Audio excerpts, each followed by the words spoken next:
Yes बच्चों, good morning. आज जो है हम बहुविकल्पीय प्रश्नों को जो है सोल्व करेंगे, क्योंकि जो है अब हमारा जो परीक्षा का जो पैटर्न है उसमें काफी कुछ जो है बदलाव आया है। आपके जो परीक्षा का पैटर्न है उसमें शुरुआत के अंदर जो है आपको जो है वस्तुनिष्ठ टाइप प्रश्न दिए जाएंगे, यानी कि एक प्रश्न दिया जाएगा, उसमें 4 ऑप्शन दिए जाएंगे और उस 4 ऑप्शन में से जो है आपको एक ऑप्शन जो है सेलेक्ट करना है, वही आपका सही उत्तर होगा।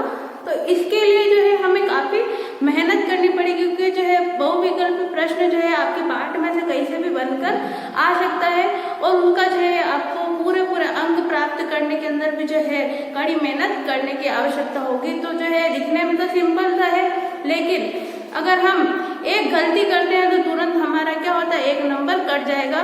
तो 10 नंबर के जो है हमारे बहुविकल्पी प्रश्न आएंगे। तो आज जो है हम माध्यमिक शिक्षा बोर्ड का जो मॉडल पेपर है उसके 10 बहुविकल्पी जो प्रश्न है उसको सॉल्व करेंगे। यहाँ पर जो है सरलता से जो है बहुविकल्पी प्रश्न दिए हैं, हम उनका जो है सॉल्यूशन देखें और जो है हम अपने पार्ट वाइज प्रतिदिन जो है कुछ बहुविकल्पी प्रश्नों का जो है सॉल्यूशन करते चलेंगे। इसके साथ ही हम 1 लाइनर प्रश्नों के ऊपर भी चर्चा करेंगे, ताकि जो है आप जो है अधिक से अधिकतम जो है अंक प्राप्त कर सके, क्योंकि इन छोटे छोटे जो है प्रश्नों से आप अच्छे अंक अर्जित कर जो है अच्छा परिणाम दे सकते हैं। तो यहाँ पर जो है मैं क्वेश्चन नंबर फर्स्ट लूंगी। मॉडल पेपर जो हमारा आया है उसके अंदर लिखा है प्रश्न पहला, यात्रियों का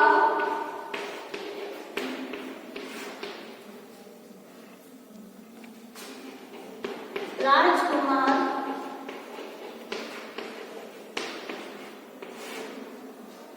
किसे कहा जाता है? किसे कहा जाता है?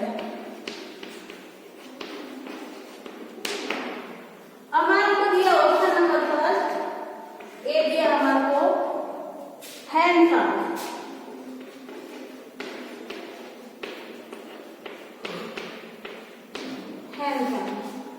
बी हमारे को उत्तर दिया स्थिर।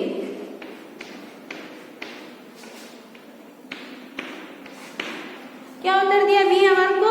स्थिर। सी हमें दिया फायर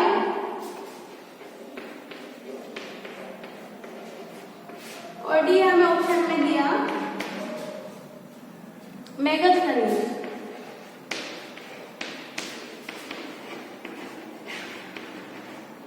देखिए, पहले तो आप चर्चा देखिए कि यात्रियों को राजकुमार नाम के किसी जाना जाता है। ये प्रश्न का हम उत्तर देख लेते हैं। उससे पहले हम चर्चा करते हैं कि हैंडसम जो है हर्षवर्धन के काल में आया था।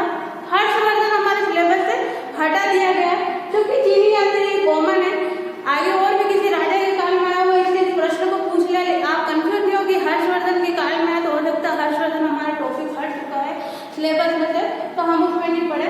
स्टिंग में एक चीनी यात्री है, फायर में चीनी यात्री है, मेगास्थनीज जो है ये भी जो है ग्रीक है। तो यहाँ पर जो है ये तीनों चीनी यात्री हैं। इसके साथ जो मेगास्थनीज में हम चर्चा करें तो ये भी बहुत हमारे महत्वपूर्ण है। चंद्रगुप्त मौर्य के समय जो है मेगास्थनीज नामक जो है यात्री आया था। अब हम जो है इसके ऊपर इसका सही उत्तर देखें तो इसका सही उत्तर होगा हैंडसम। क्या होगा सही उत्तर? हैंडसम।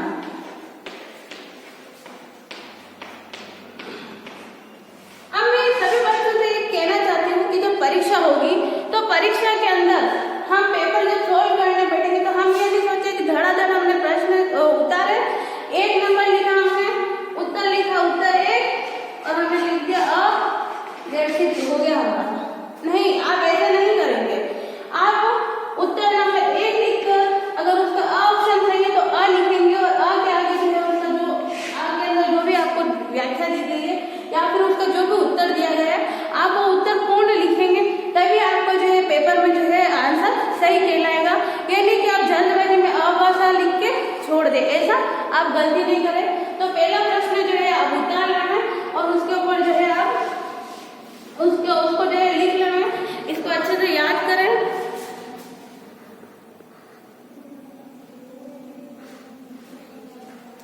सेकंड प्रश्न की ओर चर्चा करें तो टोटल हमें 10 प्रश्न सॉल्व करना है। यहाँ पर सेकंड प्रश्न हमें दिया है, पहले पाठ से दिया सिंधु घाटी सभ्यता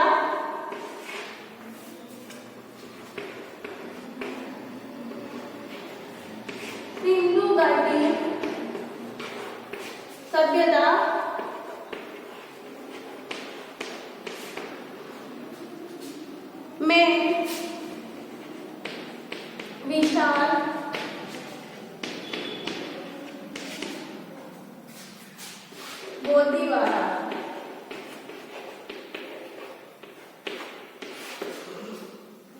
गोदीबाड़ा का अवशेष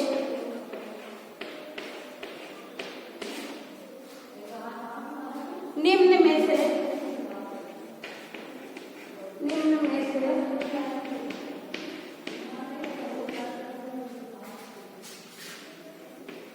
कहाँ से प्राप्त हुआ?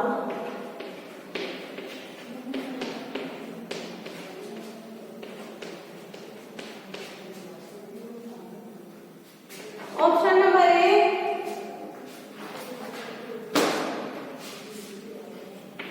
ऑप्शन नंबर 1 पे चर्चा करें हम तो लोथल दिए है आपको, लोथल। बी ऑप्शन आपको दिया है धोलावीरा।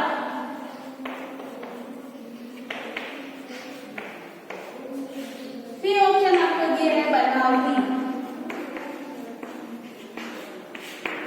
और डी ऑप्शन आपको दिया है रंगपुर।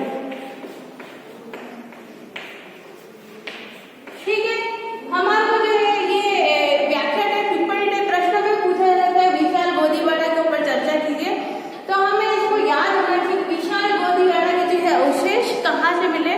तो विशाल गोदीबाड़ा यानी कि जो है जहाँ पर डाक जो है जहाज आकर रुकते तो उस स्थान को जो है गोदीबाड़ा शब्द से बोला गया। इसके लिए एक शब्द और यूज किया जाता है डाक यार्ड, जो आपको परीक्षा के अंदर गोदीबाड़ा की जगह पर पूछा जा सकता है। जरूरी नहीं कि मॉडल पेपर है तो उसी के अंदर जो शब्द दिया है वही पूछा जाए।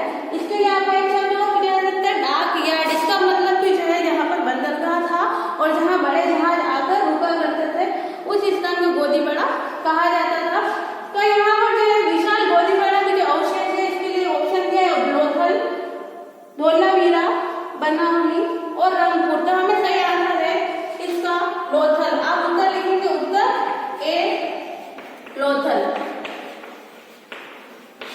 क्योंकि मैं इसमें एक बात और बताना चाहती हूँ, हमें मानचित्र की जो है बारे में भी पढ़ना है, तो मानचित्र में जो है ये सभी दर्शाने के लिए आ सकते हैं। तो आप यह ध्यान रखें लोथल और धोलावीरा ये दोनों गुजरात के अंदर स्थित है।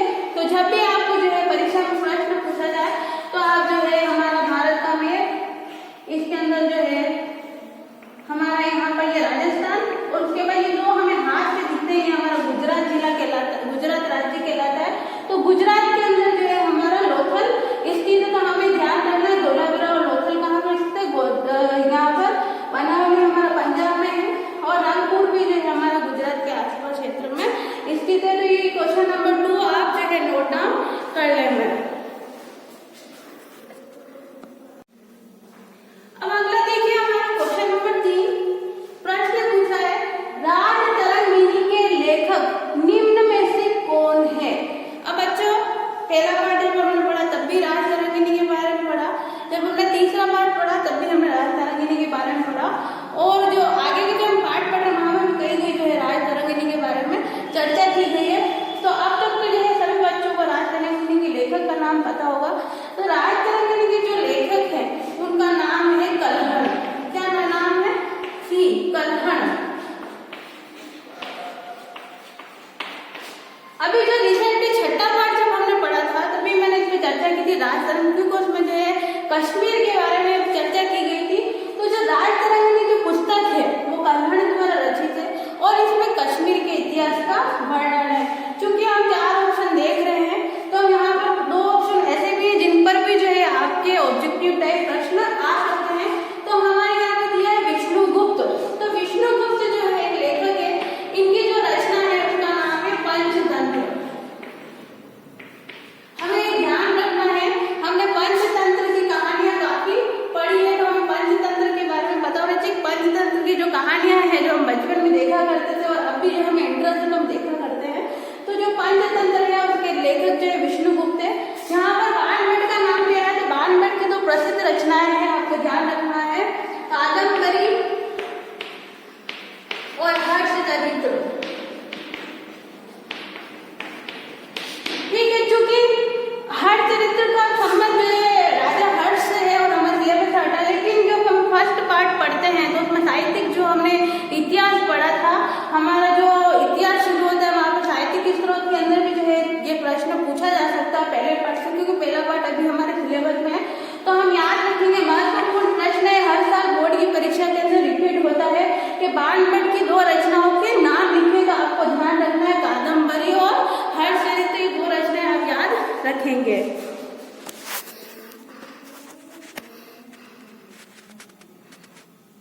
आप जो है साथ साथ नोट डाउन भी करते चलेंगे। देखिए प्रश्न नंबर 4, हम जो है निम्न में से कौन हर्षचरित पुस्तक के रचयिता थे। अभी अभी मैंने रिसेंट में 3rd नंबर का जब क्वेश्चन पढ़ाया तो आपको जाता कि देखे मैं इसीलिए आपसे जो है डिस्कस करते चल रही हूँ, जो है आपको प्रश्न एमसीक्यू टाइप जो प्रश्न आते हैं बहुविकल्पी वो कैसे भी जो है पूछ लिए जाते हैं। तो एक प्रश्न का दूसरे से संबंध था, तो ये प्रश्न का उत्तर अभी आसानी से आ जाएगा। बाणभट्ट आपको सबको पता ही है, तो उत्तर आप लिख लेंगे बाणभट्ट ए बाणभट्ट, कोई दोहरा ही नहीं, सभी को याद होगा। अब यहाँ पर जो है कौटिल्य की चर्चा भी की गई है ना, इनका नाम चाणक्य भी है, इनको कौटिल्य भी कहा जाता है क्योंकि इनके पास बहुत सारा जो है धन था, इसलिए कोटि करोड़ों के अंदर इनकी गिनती की जाती है। तो ये चंद्रगुप्त मौर्य के जो है आप समझे कि दरबार के अंदर थे और कुछ स्वयं राजा नहीं थे, लेकिन राजा नहीं बने और चंद्रगुप्त के जो संरक्षक के रूप में भी जो है इनको जाना जाता है। तो जो है कौटिल्य जो है इनकी एक प्रसिद्ध रचना है, उसका नाम है अर्थशास्त्र। ये हमें ध्यान रखना है।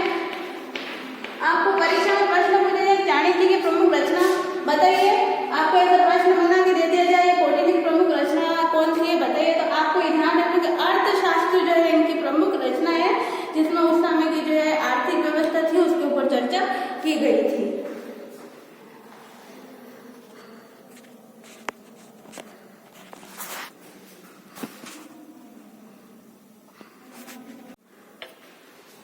यार बच्चों, अब हम क्वेश्चन नंबर 5 देखेंगे। वेदों की ओर लौट चलो का नारा निम्न में से किसने दिया। अब देखिए हमारे कुछ बेसिकली नारे दिए गए थे और हमने पार्ट 6 पढ़ा था, अगर आपको याद हो तो वहां से जो ये प्रश्न आया है।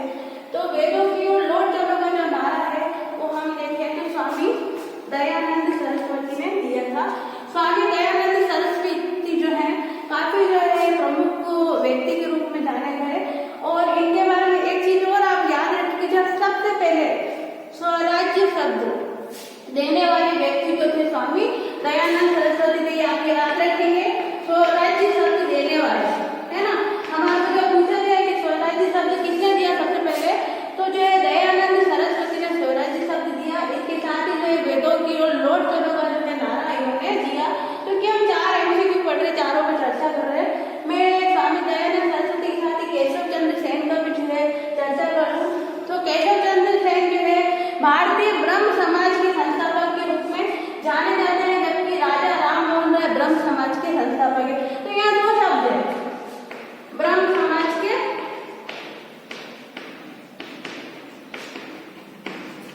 संस्थापक, एक तो ये ब्रह्म समाज के संस्थापक। और जब आगे की जो प्रक्रिया चली तो उसमें जो है केशव चंद्र सेन और देवेंद्रनाथ टैगोर जो नाम के 2 व्यक्ति हुए जिन्होंने ब्रह्म समाज को 2 भागों में बांटा। तो इन्होंने केशव चंद्र सेन ने जो भारतीय ब्रह्म समाज के संस्थापक रूप में इनको जाना जाता है। तो ये भी आप ध्यान रखेंगे, भारतीय ब्रह्म समाज के संस्थापक। अगला जब हम स्वामी विवेकानंद की बात करेंगे तो इनकी तो काफी जो है महत्वपूर्ण भूमिका है ना। इनके जन्म दिवस को हम युवा दिवस के रूप में मनाते हैं, अभी लेटेस्ट 12 जनवरी को गया था। और इसके साथ ही आप ध्यान रखेंगे कि स्वामी विवेकानंद ने रामकृष्ण मिशन की स्थापना की थी। ये हमारे परीक्षा का जो है प्रश्न है कि रामकृष्ण मिशन की स्थापना किसने की, तो आप ध्यान रखेंगे रामकृष्ण मिशन की स्थापना स्वामी विवेकानंद ने की। रामकृष्ण कौन थे, इनके गुरुजी थे और इनके गुरुजी के नाम पर ही जो है इन्होंने रामकृष्ण मिशन की स्थापना की। तो आप ध्यान रखिए कि हम एक क्वेश्चन सोल्व कर रहे हैं और एक में जो है हम 4 की जो है व्याख्या भी देखते चल रहे हैं, ताकि जो है आपके एक क्वेश्चन से 4 अन्य क्वेश्चन भी जो है तैयार हो जाए और आप परीक्षा में अच्छे अंक प्राप्त करें। अगला प्रश्न हम देखेंगे,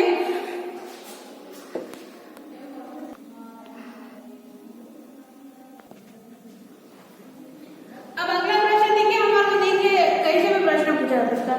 और छठे प्रश्न पार्ट से जो है अधिकतम अभी तक हमने जो है ये दूसरा क्वेश्चन है इसको सोल्व कर लिया है।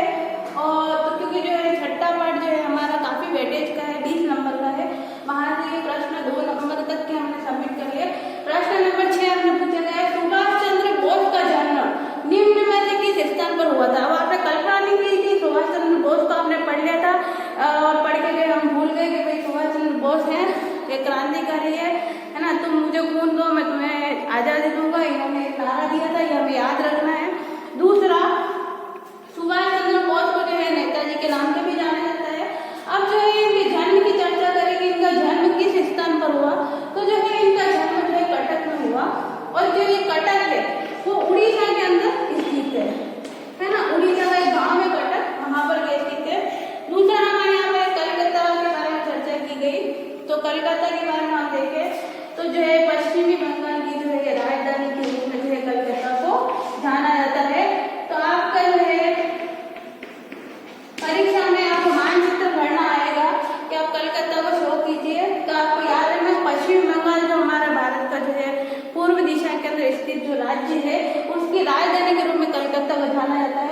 कलकत्ता आप वहाँ पर भर के आएंगे।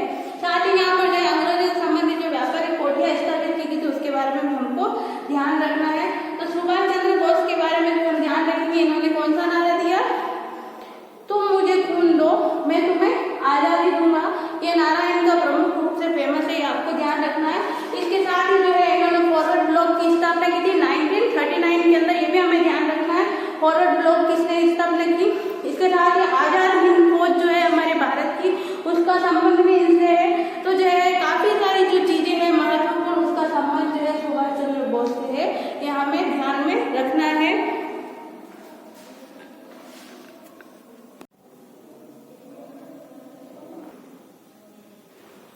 बच्चों क्वेश्चन नंबर 7 देखिए, बंगाल का विभाजन किस वर्ष में हुआ था? ये आपका प्रश्न है। अगर आपने याद रखा हो तो बंग भंग नाम से जो है हमने पढ़ा था, बंग भंग है ना, तो एक शब्द पढ़ा था बंग भंग, यानी कि बंगाल का विभाजन।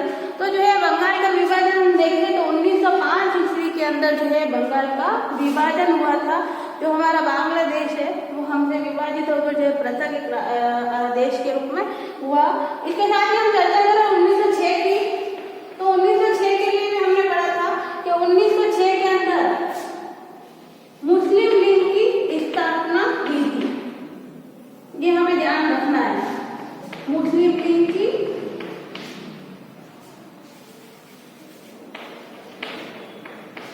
स्थापना। बहुवैकल्पिक प्रश्न जो है हमारा कहीं से भी आ सकता है, तो आप ये ध्यान रखिए 1906 में किसकी स्थापना है? मुस्लिम लीग की स्थापना है। मुस्लिम लीग की स्थापना जो है ढाका के अंदर हुई थी सलीमुल्लाह खां के नेतृत्व में, ये बात ध्यान रखनी है। एक और दिया हमारे सन 1915, तो 1915 के लिए हम एक बार और याद रख सकते हो आप कि दक्षिण अफ्रीका से गांधी जी लौटते थे, है ना, बकाला तंत्र। गांधी जी दक्षिण अफ्रीका से लौटे।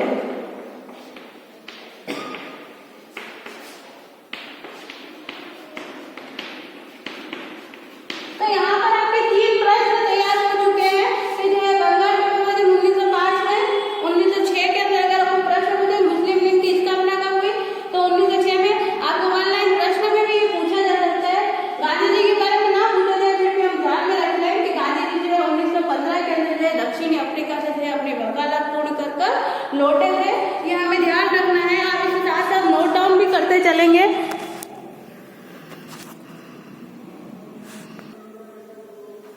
देखिए अगला प्रश्न हमारा दिया, तराइन का प्रथम युद्ध किस वर्ष लड़ा गया? महत्वपूर्ण टॉपिक है, पृथ्वीराज चौहान से है ये।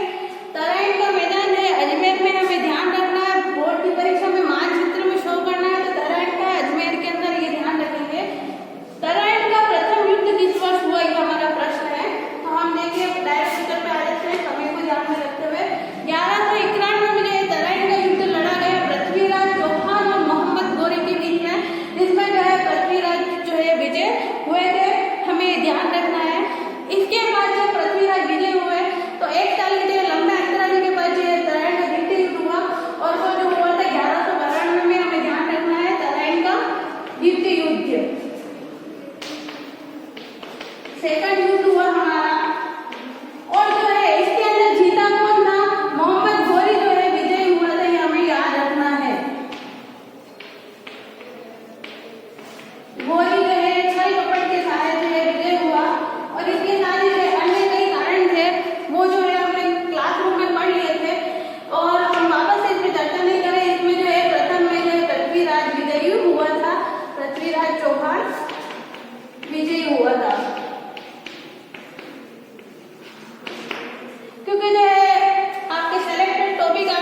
बच्चों, आज का हमारा अंतिम प्रश्न है, राजस्थान में 1857 में स्वतंत्रता संग्राम का प्रारंभ निम्न में से कहाँ हुआ?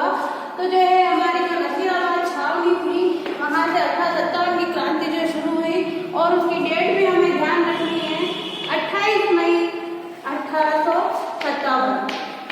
जबकि हम भारत के संदर्भ में बात करें तो भारत में जो है क्रांति जो है याद करने के लिए आप दोनों लिखते हैं, 10 मई 1857 को हुई थी। दोनों डेट में कंफ्यूज नहीं होना है। भारत में 10 मई 1857 और जो है राजस्थान में नसीराबाद छावनी से, जबकि भारत के अंदर बात करें तो मेरठ छावनी से जो है इसकी शुरुआत हुई थी। और जो है इस क्रांति का प्रमुख कारण था चर्बी वाले कारतूस, जो हमें ध्यान रखना है। इससे जो है जो सैनिक थे उनको जो है एनफील्ड राइफल की जगह पर चर्बी वाले कारतूसों का जो है प्रयोग किया जाने लगा था, जिसको क्या होता था, मुंह से काटना होता था। ऐसे में सैनिकों को लगा कि जो है हमारा जो है अंग्रेज क्या कर रहे हैं, धर्म के जो है साथ खिलवाड़ कर रहे हैं।